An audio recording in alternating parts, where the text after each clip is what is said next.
Visame pasaulyje pastaraisiais metais daug diskutuojame apie socialinių tinklų ir apskritai viso skaitmeninio pasaulio poveikį tiek vaikams, tiek paaugliams, tiek ir mums jau suaugusiems žmonėms. Vienos šalis, ir tai buvo aptarta kai kuriuose pranešimuose prieš tai, imasi riboti mobilaus telefono naudojimą mokyklose. Kitos šalis investuoja į švietimą. Trečios renkasi skatinti tėvus daugiau laiko praleisti su savo vaikais. Vieno teisingo atsakymo nėra, matyt, viskas yra kompleksiška. Kitas mūsų pranešimas būtent ir yra apie gyvenimą dviejose pasauliuose, kaip reaguoti į skaitmeninio pasaulio poveikį vaikų ir jaunimo sveikatai. Tai ir ant scenos norėčiau pakviesti DTH direktorę, Global Health Center įkūrėją ir pirmininkę, daktarę Ilona Kickbusch. Please welcome.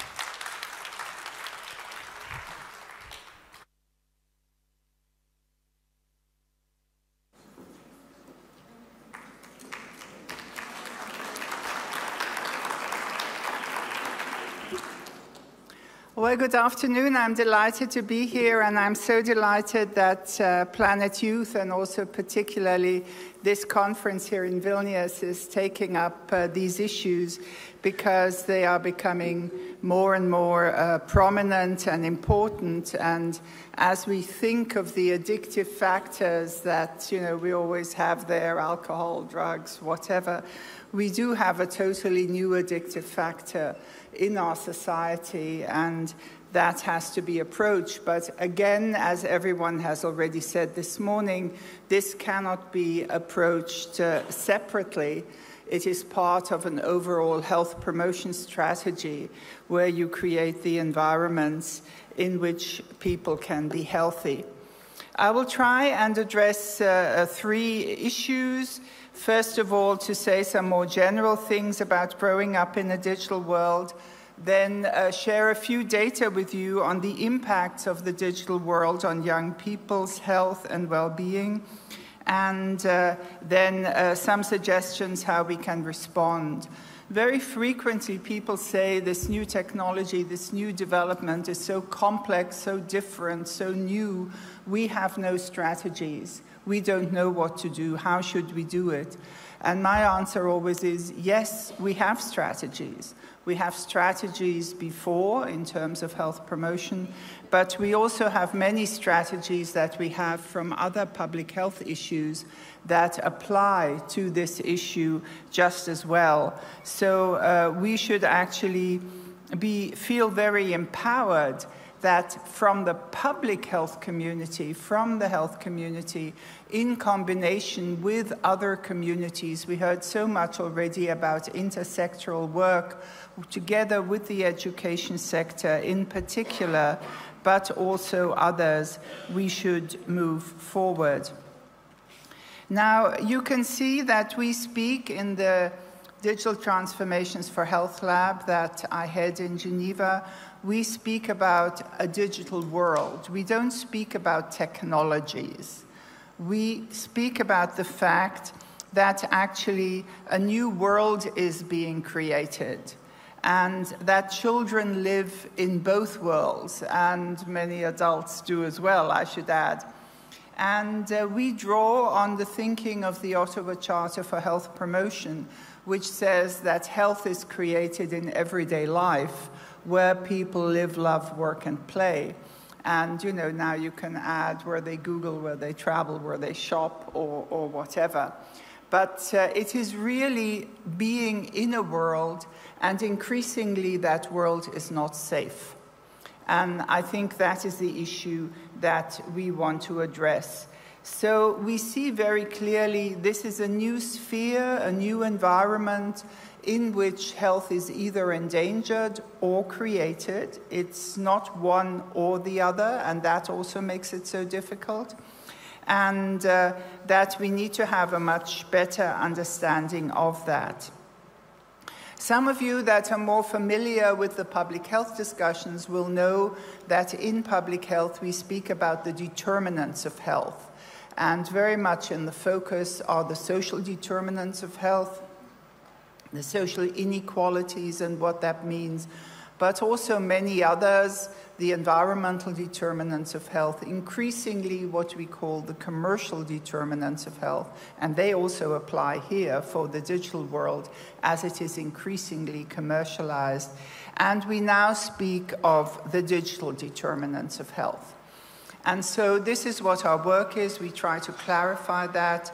Those of you that are more on the research side, we were very involved in a Lancet commission on growing up in a digital world. You can find that on the web, of course.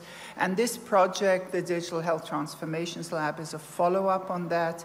And for the academic side of our work, the research side, we are now working on a Lancet series that tries to pull together the research and give recommendations on how we should be approaching the digital determinants of health. And so very much it's about the everyday use of this new tech world and its impacts and the governance of this digital ecosystem.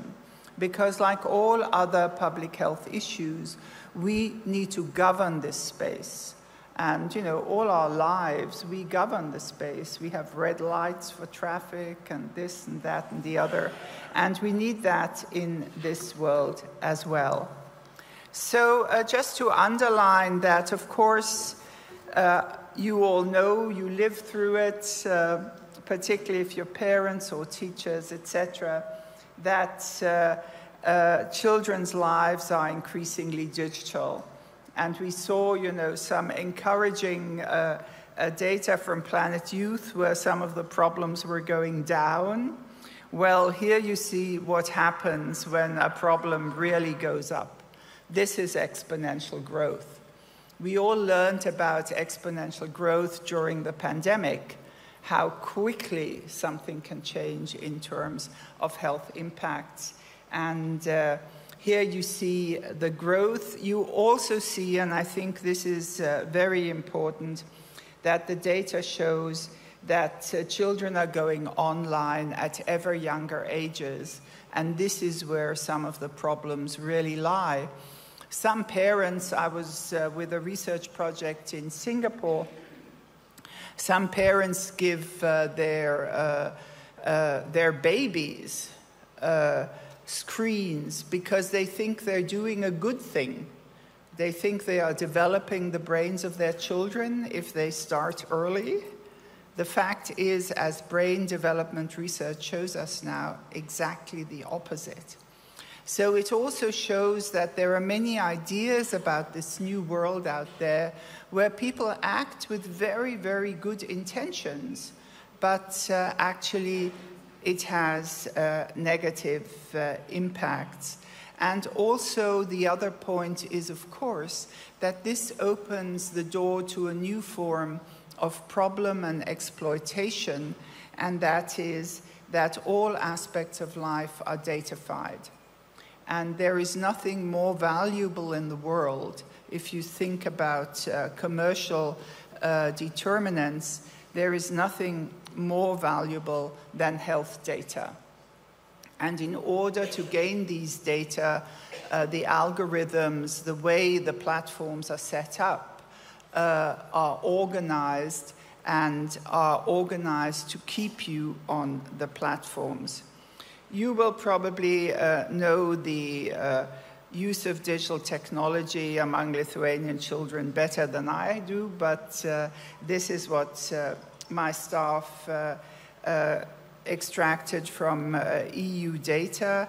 And of course, with your country being one of the countries in the European Union that has really digitally transformed so many parts of the Lithuanian society, this is actually not a surprise.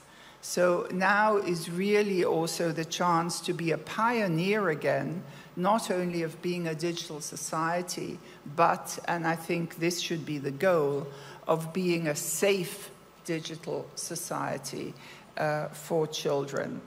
Now, what are Lithuanian children and most children obviously doing online? They're watching videos, they're listening to music, they're gaming, they're social networking. And of course, they're also communicating in different ways with friends and family. And you will see in a minute that there is a gender difference here in how young people use social media, and that boys use it quite differently than girls. So we can see that there are discussions following on all of this, that the reliable research is finally expanding. When we started our work 3-4 years ago, there was very, very little data. And everybody kept pushing us and saying, where's the data? Where's the data? I'm happy that in academia there is now much, much more work on this. And of course, there's also more money for this kind of research. You might know that Ursula von der Leyen, who herself has 7 children, they're all grown up, but she's very concerned about this issue. She's just highlighted it again in the State of the Union address to the European Union.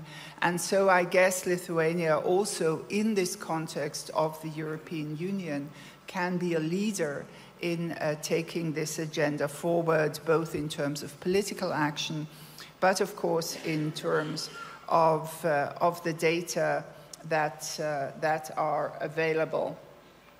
And you can see here, some of the data and the estimate that over 1 million children under 13 had TikTok accounts. That scares me, quite honestly. So why should we be concerned? Because on the one hand, we can see, take TikTok, how creative young people are. And the things that are generated are sometimes just absolutely extraordinary. And this is why also the way we always work with young people.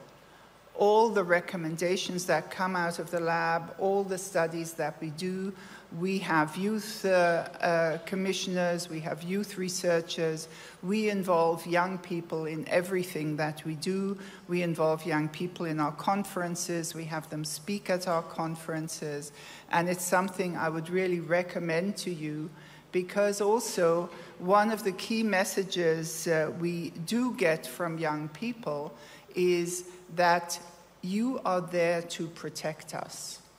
We want to be protected. They know, they experience the negative impact, but on their own, and the same applies for parents, on their own they cannot get out of this cycle.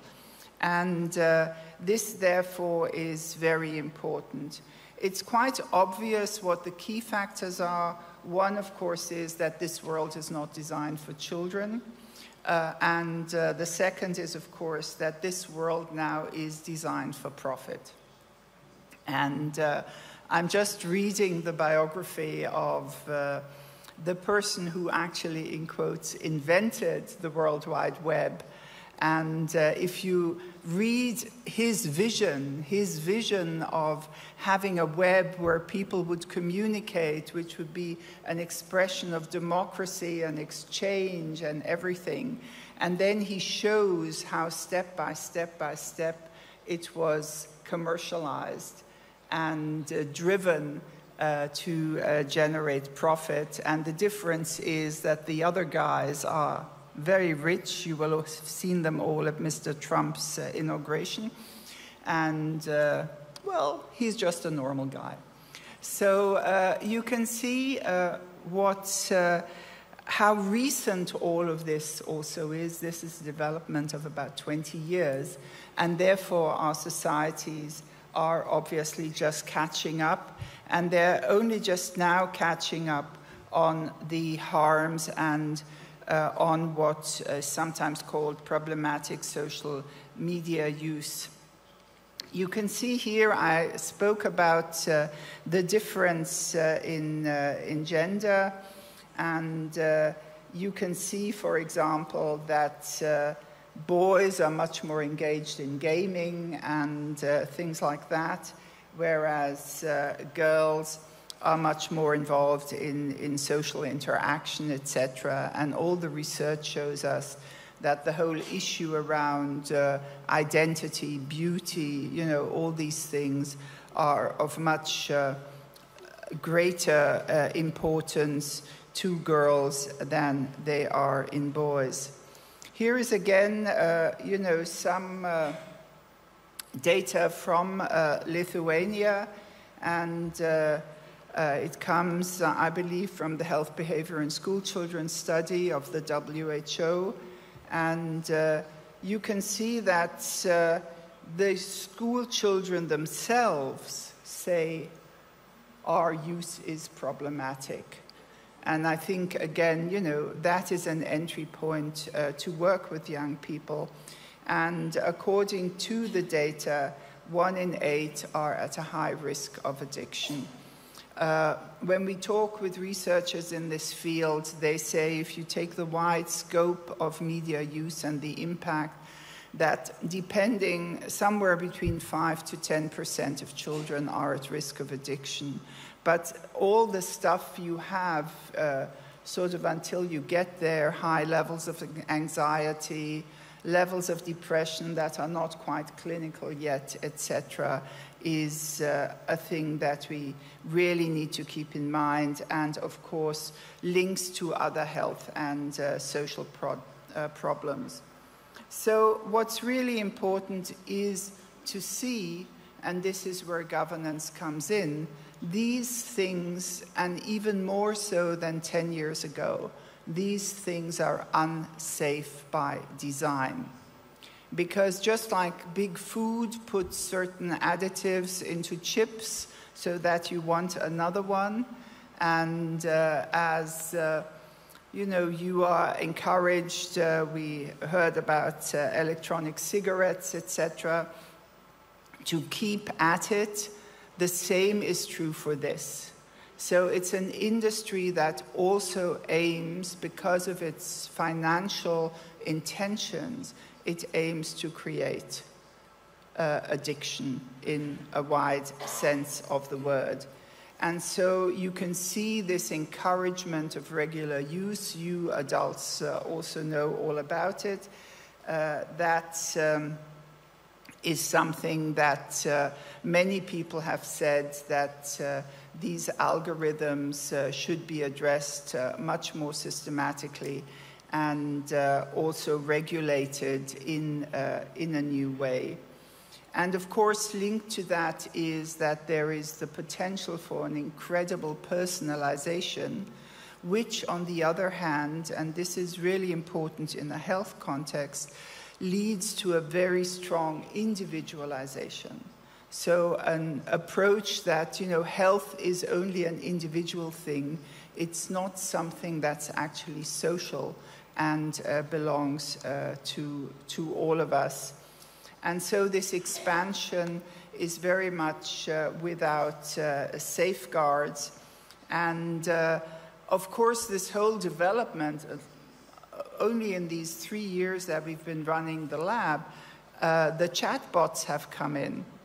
And we have a totally new development there, that after the internet has so individualized and pulled young people into a very on a communication that partly pulls them out of their social environment, they now are sort of providing you with the answer, and that is the chatbot. So you have something artificial that speaks with you, that responds to you, but that totally responds to you according to a certain extent, what you want to hear. And so something quite dangerous is happening there in terms of social connection and interaction, and really also the appropriateness of the feedback. One of my students went on the web for her master's and pretended to be a 12-year-old girl and spoke with different types of chatbots. and within 3 conversations, the conversation had gotten sexualized. You know, there are things going on that we need to look at very carefully. So a few more things about impact. We are looking at the positive and negative ways. This slide sort of summarizes that. And, you know, you have a connectedness, yes, that you can connect with your friends, maybe if they move to another city, all those kind of things. But you get another type of addiction.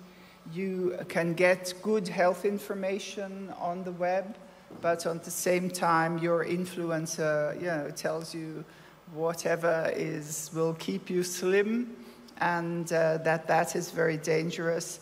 So that's also those domains of well-being, and the positive and negative are something that need to be balanced very carefully. There are various ways of structuring that. That might be helpful for you in your everyday work when you maybe want to look at these slides afterwards. In what way online risks need to be considered. You know, there can be the violence, the aggression, and everything that comes with it. Bullying is a very important point. The sexual, the age inappropriateness, the radicalization that we also see, and of course, all this interfaces in health in so many different ways. And here are just, again, some data from Lithuania, and we can see, and I think you've spoken so much about sleep, it does lead to lower sleep quality. And the interesting thing is, you know, well, my staff translated that, I don't need to translate it for you, that being in the yard is actually being in the yard together with your device. So here is a slide that actually shows you all the different areas of importance. But, you know, aside from the addiction component, the mental health issues and everything, the really, really concerning thing is cognitive development. And we are really getting the messages from researchers on brain health that there are very dangerous developments if children are exposed to this too early, and it really influences the way their brain is. So I've already said this is very complex. It's also, of course, that some kids are more vulnerable. It depends on social situations and social environments. And so it is a really, really big challenge for the prevention and the health promotion community to address this in a way that is also accepted by the young people concerned, but of course also by the professionals who work with young people. And we have to find the right balance in the way that we address and govern this issue. We've also tried to structure that in a way that allows one in a graph sort of then to balance out where one wants to focus and how one can deal with that diversity. So we suggest that as one moves into a program, one perhaps uses some models like this. I don't have the time to go into it, but it's like a kind of checklist that you can take to see whether you have considered all the issues that are really at stake. I've already said that children and young people, as we work with them, we've also done global surveys together with UNICEF and other organizations. They think that grown-ups have a duty to act. And I think, you know, that is the message that Planet Health is also taking up. We have seen internationally and to some extent nationally that education actors, education ministries and organizations have become more active in the last couple of years, but that health agencies are still lagging behind. There are very, very few public health agencies that have actually taken up the issue. One exception quite close by is Sweden, that have worked on this. Denmark has worked on it, but in my part of Europe, Germany, for example, are only just starting, and again, it's the Ministry of Education that's starting, not the Ministry of Health. So that also means that the health consequences don't necessarily get considered sufficiently, and the issue itself is not seen as a health issue. And of course, we have one thing in public health that we call the precautionary principle, and that is, even if we don't have every single data point that we might need, we do need to act, and we feel very strongly that there is enough information to act. And it's very interesting to see also in Switzerland, where I live, how active parents are becoming in this field, actually telling schools that they should be active. And I've just heard from our Irish colleague how they are working with parents to engage schools to actually move forward. You have probably read in the media a whole range of different tools and approaches that are being used all around the world, and all of them, in a way, from dealing with prevention and addiction. You have smartphone-free areas, just like we had tobacco-free areas when we introduced that. You are not allowed to smoke here, so no smartphones here. Much stricter age limits, parental controls, stronger moderation of online content, incredibly difficult. The platforms are not really working with public health on this. And how has this come there? I don't know. I don't know how to get rid of this. It's gone. And screen time restrictions are very important. And you know that in a number of countries, and Australia has taken the lead here, that children under 16 are to be banned from social media under the proposal of the government. So there is a trend in that direction. Many actually agree there should be an age ban. The question is when. And so it's usually the space between 13 and 16 that people are discussing. There are many, many discussions with the tech industry, and the tech industry is supposedly doing things, but not in a way that very clever kids who are digital natives can't work around. And so the algorithms need to be addressed much more systematically. Oops. What happened? Hello.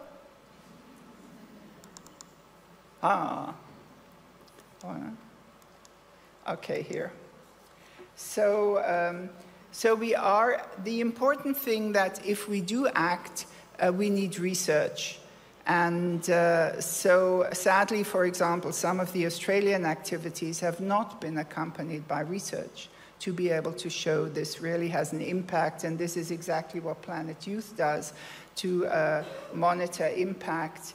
And this is one of the few studies that we have from India, for example, that there is a very positive impact on students if such smartphone bans are introduced.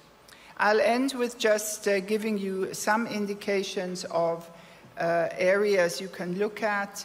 We work together with the Polish presidency of the European Union and with WHO Europe to develop policy recommendations. You can find this in the document that we developed and the Council conclusions from that presidency. The Danish presidency is taking some of this forward. I've already highlighted that we need to bring, and particularly at the local level, and you've indicated that, many different agencies together to work on this, and we really, really need to involve young people themselves. What's important is, and that's, we're seeing very few countries have that, but it also applies at the local level. In a city, for example, that there is a single system for promoting young people's well-being. And in Australia, for example, they do have an e-safety commission, and everything goes into that commission and the person that is designated to run that. So we are very happy that in this very, very complicated field that we have started to work with Planet Youth, and you've already heard that some of the questionnaires are being adapted, etc., to integrate that new world. And so in that coordinated whole-of-society approach that Planet Youth has, in all these 4 areas, you know, the digital determinants work, they apply, they are the everyday life of children, and as the message is, we won't do very well if we take smartphones away from children, but we don't give them playgrounds. So it needs, you know, not only the protection on the one hand, it needs an environment where young people and children can thrive and grow, and where then at certain points in time, the digital world is a support. Thank you very much.